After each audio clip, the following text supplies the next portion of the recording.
Hello प्यारे बच्चों, मैं सुधा। आज के इस वीडियो में हम कक्षा 7वीं के हिंदी पाठ्य पुस्तक किसले भाग 2 का दूसरा अध्याय पढ़ने वाले हैं, जिसमें एक पितृभक्त बालक की कहानी दी गई है। कहानी का नाम है नचिकेता। कहानी काफ़ी लंबी है, इसीलिए इसे 2 भागों में बनाया जा रहा है। कहानी में अब तक हमने पढ़ा है महर्षि वासरवा, जिनका एक मात्र पुत्र होता है नचिकेता, और वह नचिकेता से बहुत प्यार करते हैं। नचिकेता भी अपने पिता से बहुत प्यार करता है। अब देखिए, महर्षि वासरवा ने एक बार सर्वमेघ यज्ञ कराने का निर्णय लिया और उन्होंने यज्ञ भी कराया। इस यज्ञ में यह होता है बच्चों कि जो भी इस यज्ञ को कराता है वह अपने सभी प्रिय चीज़ों को ब्राह्मणों को दान कर देता है, तभी उसे फल की प्राप्ति होती है। तो जब यज्ञ की समाप्ति हुई तो महर्षि वासरवा को भी अपने प्रिय वस्तुओं को दान करना था। तो जब वह दान करने के लिए गौशाला की तरफ बढ़े तो उनके मन में एक लालच आ गई और उन्होंने ब्राह्मणों को कमज़ोर, बूढ़ा और जो गाय दूध नहीं देती थी वो दान करने लगे। अब इस पर जो सभी ब्राह्मण थे दुखी हो गए और नचिकेता भी दुखी हो गया कि उनके पिता ऐसा क्यों कर रहे हैं। तब वह अपने पिता से सवाल करता है कि आप ऐसा क्यों कर रहे हैं, ये तो सही नहीं है, यह गलत है, इससे आपको आपके यज्ञ का पुण्य नहीं मिलेगा। अब इस पर वह बहुत ही गुस्से में आ जाते हैं और नचिकेता से कहते हैं कि तुम यमराज के पास चले जाओ। अब इस पर नचिकेता जो है वह यमराज के पास जाने लगता है। तो महर्षि उससे पूछते हैं, तुम यमराज के बारे में जानते हो? तो बहुत ही प्यार से कहता है, जी हाँ, यमराज जो है वो मृत्यु का देवता है। और यह भी कहता है कि जो एक बार वहाँ जाता है वापस नहीं लौटता है। अब देखिए आगे कहानी में क्या है, देखा जाए। कहानी में है, नचिकेता कहता है, जानता हूँ पिताजी। नचिकेता ने कहा, पिता की आज्ञा ही मेरे लिए सर्वोपरि है। अब नचिकेता कहता है कि मैं जानता हूँ कि जो एक बार यमराज के पास जाता है वो वापस नहीं लौटता, और नचिकेता के लिए उसके पिता की जो आज्ञा है वो सर्वोपरि है। सर्वोपरि कहने का अर्थ होता है बच्चों सबसे ऊपर, यानी सबसे बढ़कर उसके लिए उसके पिता की आज्ञा है।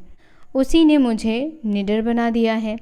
आपके आशीर्वाद से मैं सब जगह आसानी के साथ पहुंच सकता हूं। फिर मृत्यु तो ऐसा सच है जिसे झुठलाया नहीं जा सकता। एक न एक दिन सभी को उसके पास पहुंचना है। तो बच्चों, नचिकेता क्या कहता है कि आपका आशीर्वाद अगर मेरे साथ रहा तो मैं कहीं भी आसानी से पहुंच जाऊंगा, ऐसा वह अपने पिता से कहता है। और साथ ही यह भी कहता है कि मृत्यु क्या है, एक अटल सत्य है जिसे झुठलाया नहीं जा सकता। एक न एक दिन सभी जीवित प्राणी को मृत्यु प्राप्त होती ही है। नचिकेता का तर्क न्याय संगत था। न्याय संगत कहने का अर्थ होता है बच्चों सत्यता पर आधारित। उसकी बातें बिल्कुल सत्य थी। उसके ज्ञान पर महर्षि वासरवा को हर्ष भी हुआ। हर्ष यानी कि खुशी, और बिछोह पर शोक भी, और उसके बिछड़ने पर उन्हें दुख भी हुआ। बिछोह मतलब होता है बिछड़ना।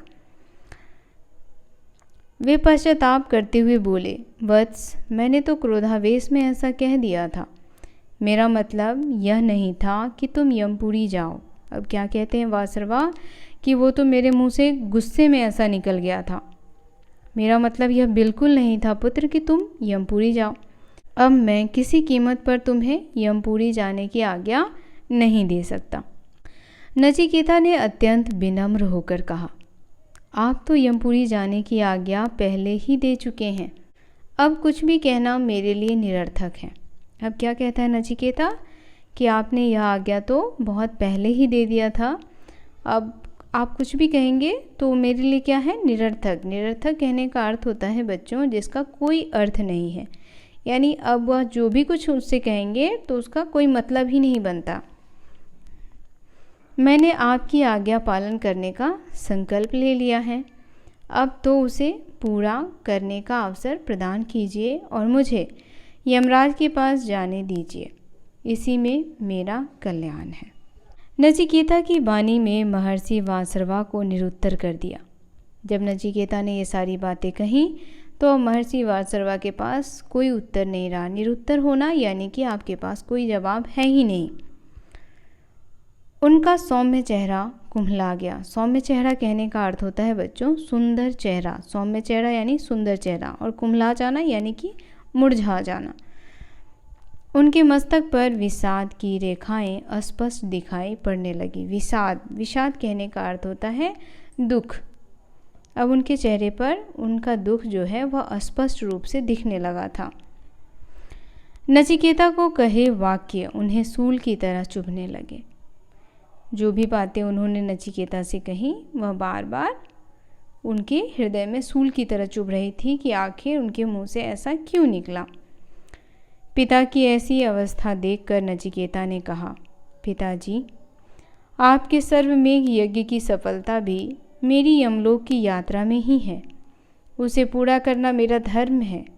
धर्म पर चलने का आदेश आप अवश्य देंगे। नचिकेता की आज्ञा भरी बातों के आगे महर्षि निरुत्तर हो गए।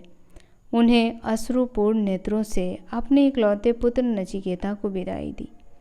अब देखिए, नचिकेता ने कहा कि आपने जो यज्ञ किया है उसको पूरा करना मेरा धर्म है, और इस वजह से मुझे यमराज के पास तो जाना ही होगा, तो आप मुझे आज्ञा दें यमराज के पास जाने की। महर्षि के पास कोई जवाब ही नहीं था, वह कुछ बोल ही नहीं पा रहे थे, उनके आंखों में आंसू भरे हुए थे। नचिकेता पिता को नमस्कार करके यमपुरी की ओर प्रस्थान कर गया। अब नचिकेता कहाँ चला गया? यमपुरी की तरफ। वह दिन रात चलता रहा। उसे यमपुरी पहुँचने में कई दिन लग गए। यमपुरी के मुख्य द्वार पर उन्हें रोक लिया गया। मुख्य द्वार कहते हैं बच्चों जहाँ से प्रवेश किया जाता है, आप इसे प्रवेश द्वार भी कह सकते हैं। तो मुख्य द्वार पर नचिकेता को रोका गया। उस समय यमराज कहीं बाहर गए हुए थे। उसे मुख्य द्वार पर ही उनकी प्रतीक्षा करनी पड़ी। प्रतीक्षा करना क्या होता है? इसका अर्थ इंतज़ार करना। तो अब नचिकेता बाहर जो गेट था उसी गेट पर यमराज के आने की प्रतीक्षा करने लगा, उनका इंतज़ार करने लगा। प्रतीक्षा की घड़ी में 3 दिन और 3 रातें बीत गई। वह भूखा प्यासा वहीं पड़ा रहा। देखिए, वह छोटा सा नन्हा सा बालक इंतज़ार करते करते 3 दिन और 3 रात हो गया था, वह भूखा प्यासा वहीं रहा। अंत में यमराज लौट आए। अपने मुख्य द्वार पर ऋषि कुमार को देखकर चिंतित हो उठे। फिर उसका परिचय जानने के उद्देश्य से पूछा, तुम कौन हो? अब देखिए, 3 दिन और 3 रात के बाद यमराज जी वापस आए तो उन्होंने क्या देखा कि एक ऋषि कुमार यानी ऋषि का बालक, उन्होंने देखा कि एक छोटा सा ऋषि कुमार दरवाजे पे खड़ा है। देख करके चिंतित हो गए, क्योंकि यमलोक में तो वही आ सकता है जिसके आने की निश्चित तिथि हो। तो अब उससे उसका परिचय जानने की इच्छा उनके मन में हुई। नचिकेता ने नमस्कार कर विनम्र स्वर में कहा, देव, मैं महर्षि वासरवा का एकमात्र पुत्र नचिकेता हूँ। यमराज ने प्रश्न किया, ऋषि कुमार, तुम्हारे यहाँ आने का कारण? नचिकेता फिर विनम्र स्वर में बोला, देव, मेरे पिताश्री ने सर्वमेघ यज्ञ किया है, उसी की दक्षिणा स्वरूप मुझे आपकी सेवा में भेजा है। इतना सुनकर यमराज का आश्चर्यचकित होना स्वाभाविक था। वे बोले, तुम्हें यमपुरी आते हुए भय नहीं लगा? अब देखिए, यमराज को आश्चर्य क्यों हुआ बच्चों? क्योंकि कोई भी पिता अपने पुत्र को यमलोक क्यों भेजेगा? कोई भी माता पिता नहीं चाहेगा कि उसका पुत्र यमलोक आए।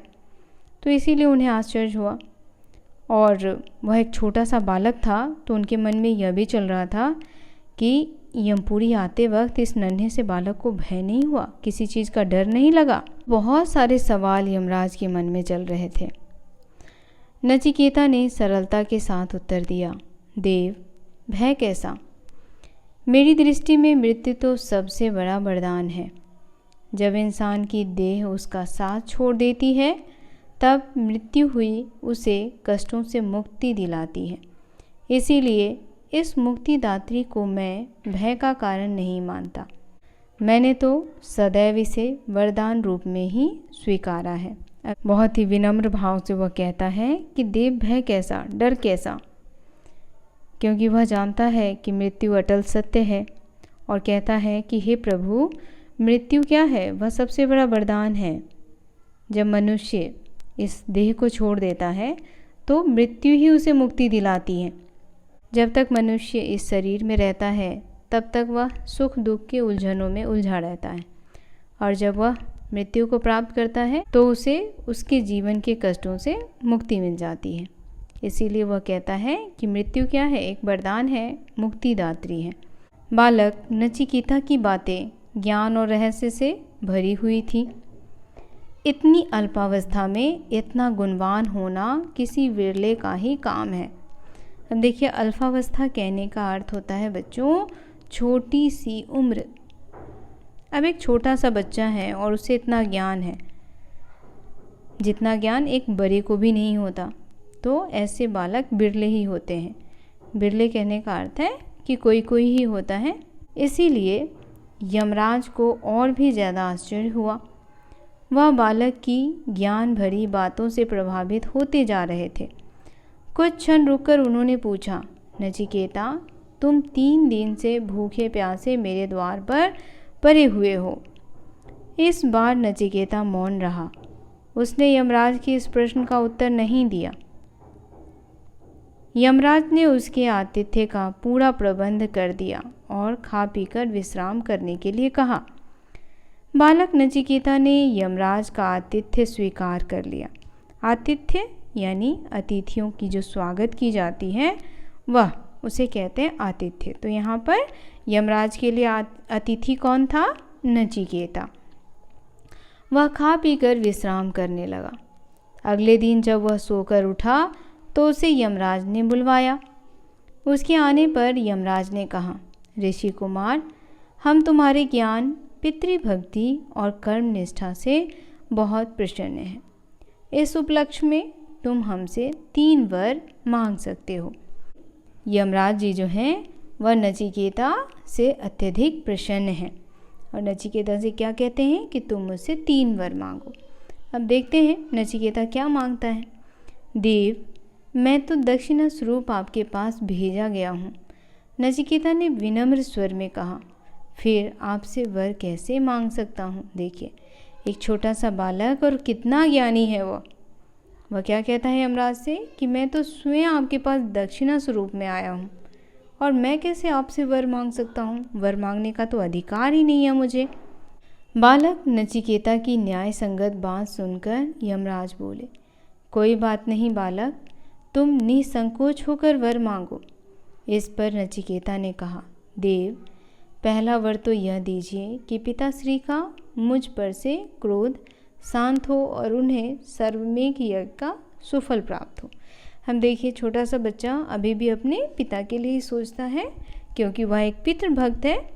तो वह क्या कहता है कि आप सबसे पहला वर मुझे दीजिए कि मेरे पिता ने जो सर्वमेघ यज्ञ कराया है वह सफल हो जाए। यमराज कहते हैं तथास्तु। और दूसरा वर? नचिकेता ने फिर कहा, देव, जिस विद्या से भय उत्पन्न न हो वह मुझे प्राप्त हो। तथास्तु, यमराज ने कहा। और तीसरा वर? नचिकेता बोला, देव, आप सर्वज्ञाता हैं, आप मुझे आत्मा का रहस्य समझाइए। अब देखिए, एक छोटा सा बालक वह तीसरा वर क्या मांगता है? वह यमराज से आत्मा का रहस्य जानना चाहता है। अब देखिए यमराज ने उनसे बताया या नहीं। इतना सुनकर यमराज सोच में पड़ गए। बोले, नचिकेता, अभी तुम बहुत छोटे हो। आत्मा का रहस्य जानना तो ज्ञानी ध्यानी मुनियों के बस की बात भी नहीं है। तुम और कोई तीसरा वर मांग सकते हो। देव, मुझ पर तो आत्मा का ही रहस्य प्रकट करने की कृपा कीजिए। नचिकेता ने फिर कहा, इसके अलावा मुझे और कुछ जानना शेष नहीं है। अब देखिए, नचिकेता कहता है कि हे प्रभु, मैंने तो सब कुछ जान लिया है, सिर्फ मैं इस आत्मा के रहस्य को नहीं जानता हूँ। तो कृपया आप मुझे आत्मा के रहस्य के बारे में बताइए। विवश होकर यमराज को नचिकेता को आत्मा का रहस्य बतलाना पड़ा।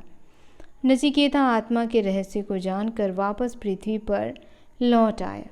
पिता वासर्वा पुत्र को पाकर बहुत प्रसन्न हुए।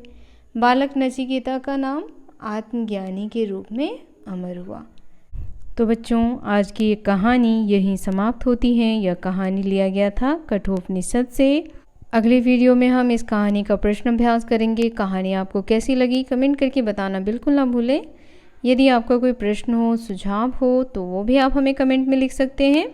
वीडियो पसंद आया हो तो इसे लाइक करें, शेयर करें और हमारे चैनल को सब्सक्राइब एंड फॉलो करना तो बिल्कुल ना भूलें। मिलते हैं अगले वीडियो में, तब तक के लिए आप सभी का धन्यवाद।